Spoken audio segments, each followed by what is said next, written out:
Hello guys, welcome back to Beyond the Realms, and today I have a different video for my channel. This is something I've never done before.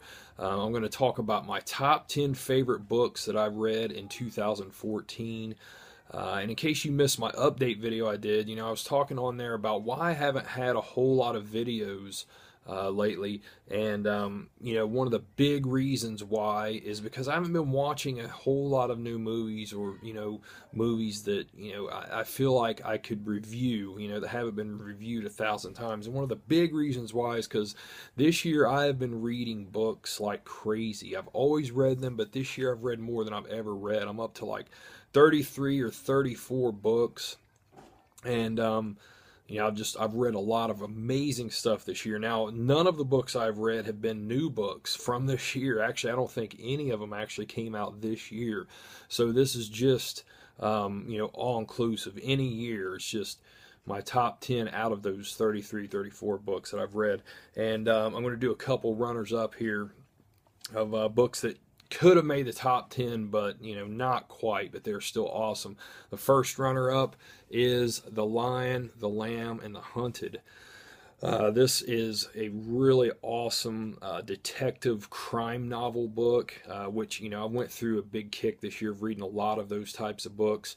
It's about a guy who is trying to, he stumbles upon something in his deceased mother's belongings that makes him open up this cold case about a 3-year-old that was killed.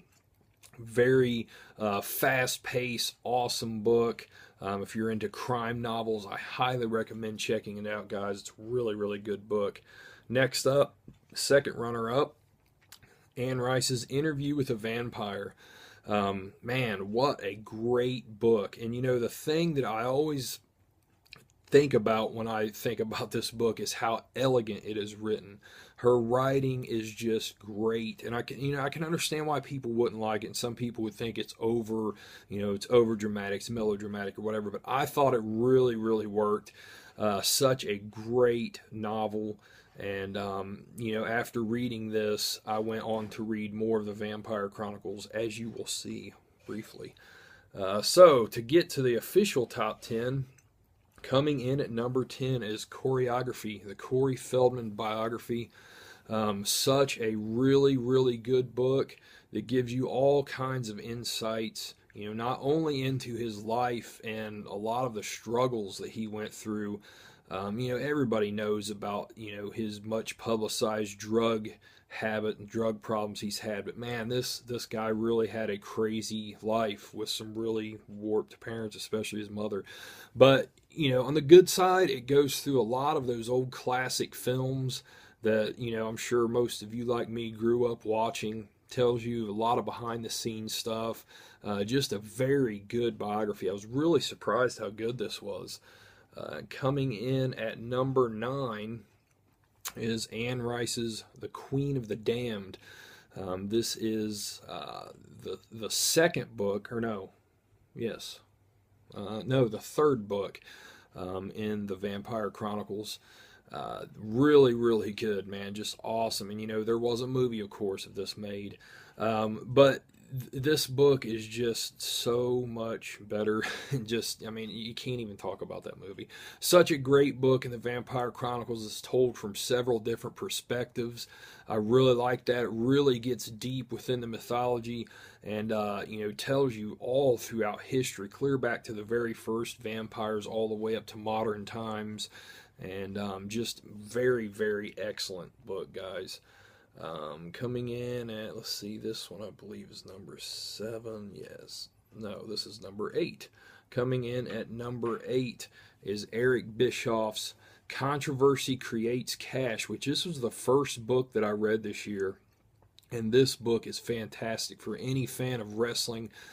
If you like the Attitude Era, the Monday Night Wars era of wrestling, this is a great book. A lot of behind the scenes stuff on WCW, what went down, how the company rose to fame and fortune and quickly and abruptly crashed.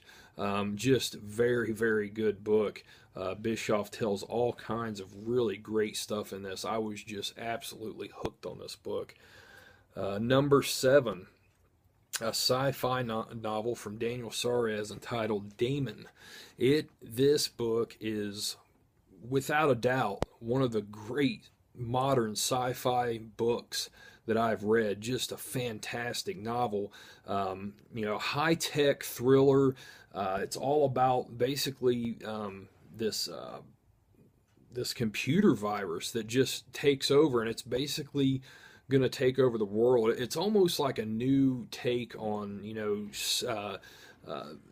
Cyberdyne Systems, Skynet, Terminator type thing, but this is all within the computer. This guy is a computer expert that wrote this book, and it shows, man, because there's a lot of really out there, high-tech, crazy ideas in this, but they're all made to be very plausible, very real, and it's very scary because it gets to a point, where they cannot shut this down. They cannot stop this spreading virus that becomes aware, and it's fantastic. I mean, it's basically like combining the world of video games and computer technology together and creates this awesome story, guys. Really enjoyed this one.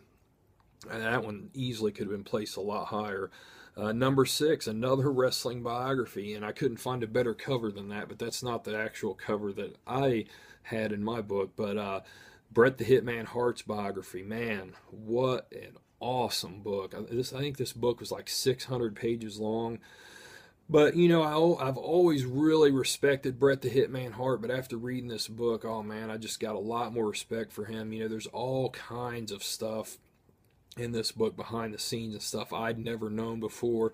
This goes all the way back to this, when he first started, through the Stampede days, the early WWF days, the original WrestleManias, and all the way up through when he held the belt. The Montreal Screwjob, and then of course through losing Owen Hart, WCW days, his post-wrestling days. I mean, it just very thorough, very deep, and very dark at times, but just an amazing biography. I mean, this is the type of book where you don't have to be a wrestling fan. If you just like great biographies, this is definitely one to read. Just absolutely great, just written so well too. And let's see, coming in at number 5, this was a hard one to read. Oh man, you can't even see it, can you? Let's see here. Ah, crap. There we go. Columbine. Wow, what a hard-hitting book. I've always been fascinated by this. This happened after I was out of school, but it's just, it took everybody by storm, of course. But man, this book takes you through everything, absolutely every single detail of what went down with Eric Harris and Dylan Klebold. It goes through everything that happened to them leading up to this, and then everything that went down afterwards. I mean, this guy that wrote this, I can't think of his name right now, it's not on here, but I mean, the things that he researched and found in this book is just phenomenal. It's a very gripping book, and it's one of those types of books, guys, that you can't put down. It's just amazing. Number 4, let's see here. Number 4 is book number 2 of the Vampire Chronicles. Damn it. I'm trying to use the iPad here, and it's a little weird. The Vampire Lestat.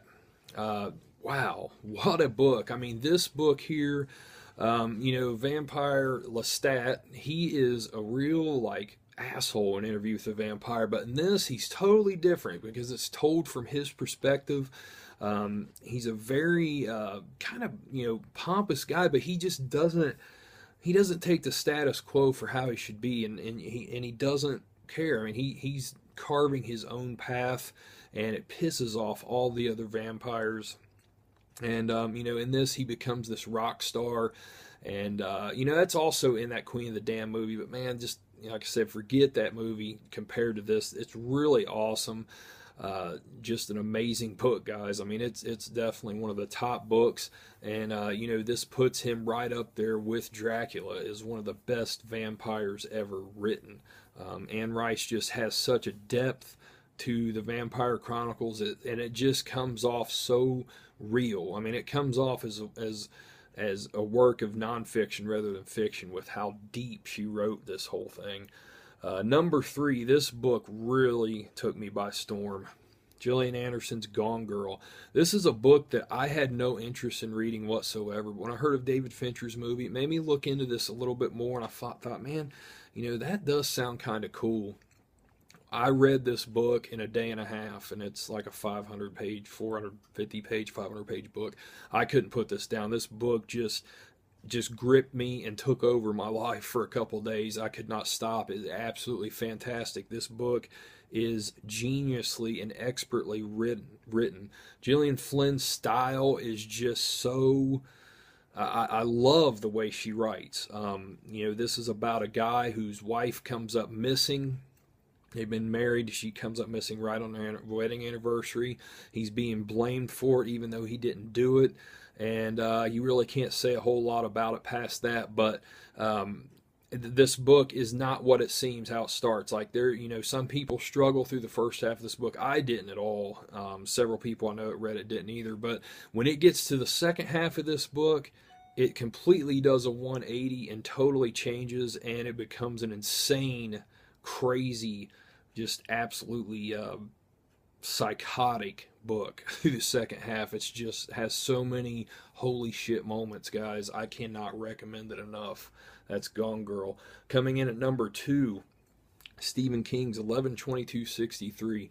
This is a great take on time travel. And time travel is always something that's really interested me, and it's always something it's like, man, if I could only go back in time. But when you read this book, you start to think, man, maybe it's not such a good idea, because this guy goes back in time and tries to stop the assassination of John F. Kennedy. That's a very brief description, because it's a lot deeper than that. There's a lot more reasons why he does it. And but each time he goes back, it changes things, of course, but I mean, it changes a little bit more of his life, and it's kind of hard to say more than that, but man, this book is just great too, and this is another one that's really, really long, but absolutely fantastic, guys. A 10 out of 10 for that one. And coming in at number 1, a book that made me look at sci-fi books and just books in general a totally different way. Number 1 is Frank Herbert's Dune. This became one of my all-time favorite books just reading it one time. I can't even put into words how much I love this book. I mean, this is written like the religion and the belief in this book comes off like biblical. Like it's like on par with something that you would think is a real belief system. But this book is held in such high regard in all literary circles for a reason. Oh my God, guys, I loved it. And this is a book I'm going to reread next year. I was going to do it this year, but next year, for sure, 2015, I'm going to reread this book. This is one out of all of these guys. If you've never read this, you have to read it. I watched David Lynch's movie after this, and I liked it for what it was. I saw what he was going for after reading the book, but man, just don't let that book discourage you, or that movie discourage you from checking out this book, because this is such a fantastic book, guys. Very, very good, and just wow. So yeah, guys, that is it for my top 10 books of 2014. I hope you guys enjoyed this, and if you would like to see me do some book reviews here on the channel, let me know. Some people mentioned that to me in my update review, that they thought that'd be a good idea, and I'm considering it. I'm really thinking about doing that, so let me know if that's something you would like to see, and I hope you guys enjoyed this video. Thanks a lot for watching, guys. Have a good one. Later.